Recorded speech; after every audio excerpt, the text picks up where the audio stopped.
Itacast. Aqui o papo continua. Todo esporte com João Vitor Cirilo. No campo, na quadra, na piscina, no tatame, em todos os lugares. E aqui no Itacast.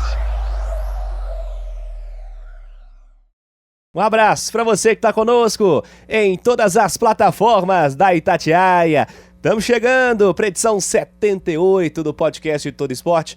Um abraço a você que nos acompanha em todas as nossas plataformas, em especial no canal da Itatiaia no YouTube e, evidentemente, na sua plataforma de áudio favorita. Tô aqui com o meu parceiro Hugo Lobão para essa primeira edição de 2023 do podcast de Todo Esporte, que eu acho legal, acho importante a gente fazer uma espécie de retrospectiva, uma análise do que aconteceu na nossa Superliga de Vôlei na primeira parte da temporada. A gente já tem alguns jogos equivalentes aí ao segundo turno, já nesse começo de temporada, mas o que dá para dizer é que nós temos um domínio das equipes mineiras, do Sada Cruzeiro na Superliga masculina e do Praia Clube na Superliga feminina. É tema pra gente falar a partir de agora no YouTube, no Spotify, no Deezer, no Apple Podcast, no Google Podcast, onde você preferir nos acompanhar. Tudo bem, Lobão? Tudo bem, Cirilo. Sempre bom falar com você, sempre bom falar de vôlei e dessa primeira etapa da Superliga, que a gente sabe, é claro que o mais importante é o segundo turno, são os playoffs, mas que vai dando indícios, a gente vai entendendo qual que é o problema de cada equipe, o que está dando certo, o que está dando errado. A partir desse primeiro turno são as equipes se preparando para a parte mais aguda da temporada e a gente vai fazer aqui tentar fazer um diagnóstico que a gente está vendo desse primeiro turno da Superliga. Vamos começar pela masculina, que teve definição inclusive de Copa Brasil antes, né? Para quem não acompanha com certa frequência, a Copa Brasil é disputada pelas 8 melhores equipes da primeira parte da Superliga. E aí, entre essas 8 melhores equipes, estiveram 3 das 4 mineiras.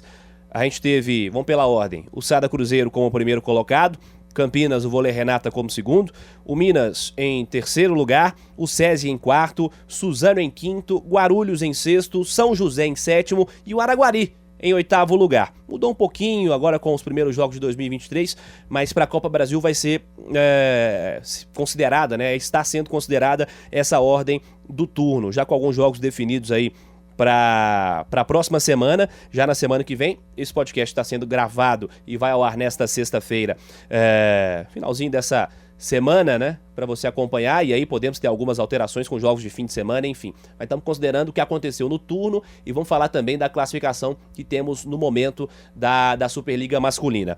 Nós temos aí os jogos definidos aí para a próxima semana. No dia 25, 3 jogos. Na próxima quarta-feira, o Itambé Minas enfrentando a equipe de Guarulhos. O jogo vai ser às 4h30 da tarde na Arena da Rua da Bahia. Às 7 horas da noite tem o Sada Cruzeiro enfrentando a equipe de Araguari.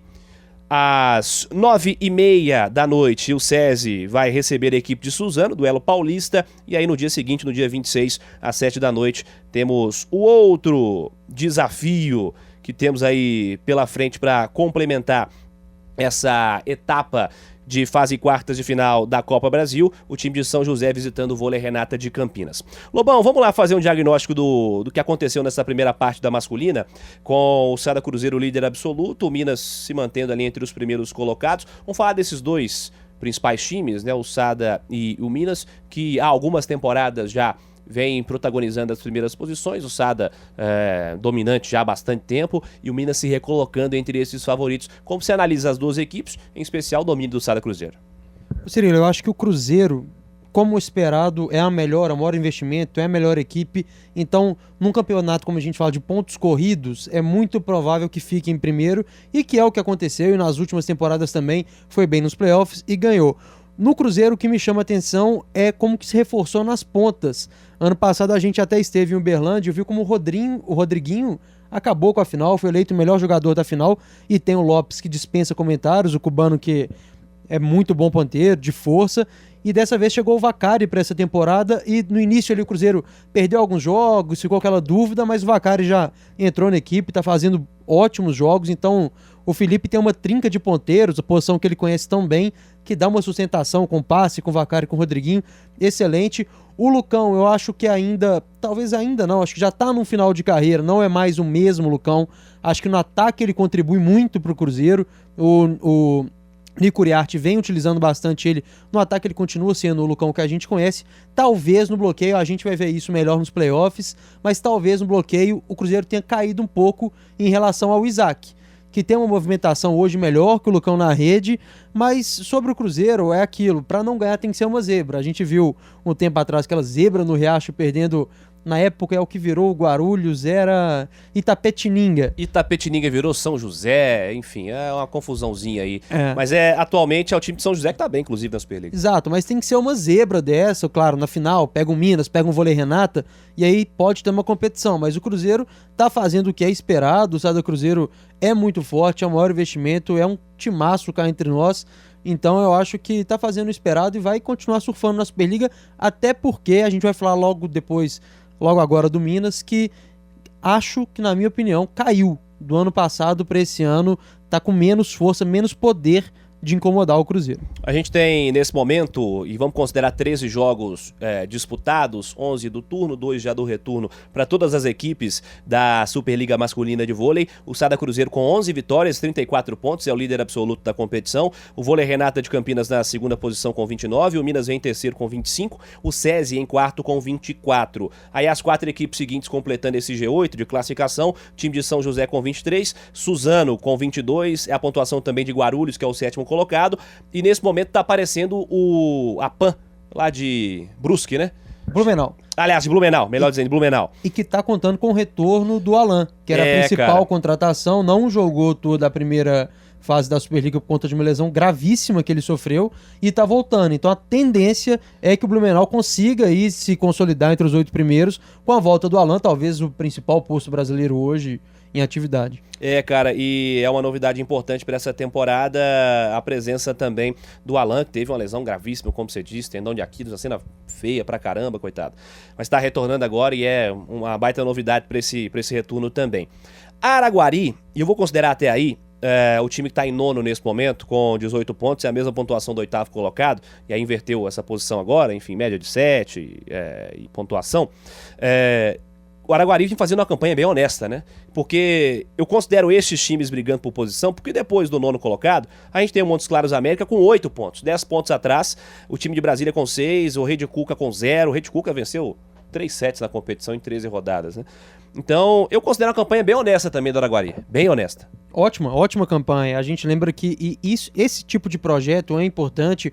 O Araguari conta com vários atletas que são da base do Sada Cruzeiro. Então esses meninos que no Cruzeiro não teriam espaço, meninos jovens que têm uma história já na base da seleção brasileira, ganham espaço. É importante jogar uma Superliga.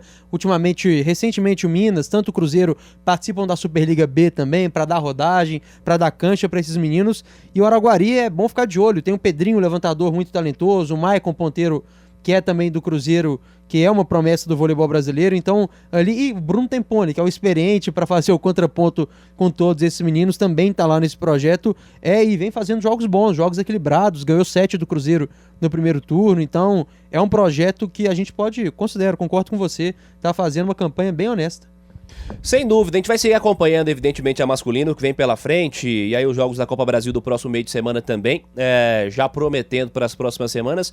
Em breve teremos a premiação, a entrega do troféu Guará aqui na Itatiaia, e aí, evidentemente, esses personagens referentes ao esporte olímpico também vão estar aqui no nosso podcast Todo Esporte. Mas eu quero pular para a feminina. Quem tá no YouTube vai ver a troca de imagem. Se você me permite... Te permito. Se você me permite, o pessoal também permitir voltar a imagem do Cruzeiro. Eu queria falar um pouquinho só sobre o Minas, dar um pitaco. Claro, perfeito. Rápido. Vamos falar do Minas. Porque no ano passado, talvez quem a gente dizia a posição que faltava, ele era um ponteiro. O Leozinho não fez uma Superliga tão boa, então quando chegou o Elian, agora o time do Minas vai melhorar. E não é o que a gente está vendo, um rodízio muito grande entre o Marcos, até o Arthur Bento e o Elian, e nenhum deles consegue ganhar essa posição. Então por isso que eu disse que eu acho que o Minas está mais fraco em relação à temporada passada. E um bom termômetro que a gente vai ter é justamente a Copa Brasil. Porque na última temporada o Minas ganhou a Copa Brasil e o Minas sofre muito por ter o William, Vissoto, jogadores experientes em campeonatos mais longos. Nem sempre eles jogam, nem sempre eles estão bem. E a Copa Brasil, como é um tiro curto, acho que a gente vai ter uma boa dimensão de qual vai ser o Minas do playoff. Eu imagino que o Neri prepare o Minas forte para a Copa Brasil, com o William jogando 100%, com o Visotto jogando 100%, e é esse que vai ser o Minas do playoff. Então, acho que a gente pode ter um recado muito claro de qual vai ser o Minas, se o Minas vai estar no patamar para brigar com Campinas, Vôlei Renata, com o Cruzeiro, ou se vai estar mais para baixo, para brigar com o SESI, para brigar com o São José. Eu acho que a Copa Brasil é um bom termômetro que a gente vai ter nos próximos dias. Mata-mata, e aliás, ano passado o Minas campeão da Copa Brasil, lembranças importantes também. Olha só, vamos falar da feminina, agora sim, a gente trocando a imagem aqui pro Praia Clube, porque o Praia é o time da temporada, né? O Praia Clube que apostou ainda antes da final da última temporada na renovação do seu elenco base completo, de uma sequência de time para esse 2022-23, e olha, Lobão vem dando muito certo. O Praia tem 12 vitórias em 12 jogos, é um desempenho fantástico, espetacular na competição. Time que é seguido nesse momento por Osasco, depois tem o time do Fluminense, o Minas, brigando diretamente com o Bauru ali pelo quarto posto, o SESI Bauru, Pinheiros, Sesc Flamengo, time de Barueri, Brasília, Maringá, São Caetano e fechando a classificação o time do Brusque, falei Brusque na masculina, é que os times têm os nomes, né, os nomes de patrocinadores, a gente vai trocando, vai bugando a mente de vez em quando. Enfim, e aí, evidentemente, o time de Brusque também, se comparando com o Rei de Cuca, é o pior time do campeonato, não venceu nenhuma em 13 partidas disputadas. Vamos falar do Praia, que está em destaque. A que se deve essa campanha tão acima da curva, acima do resto do time do Praia Clube? Eu acho que você já deu a resposta antes mesmo de fazer a pergunta, que é a manutenção do elenco.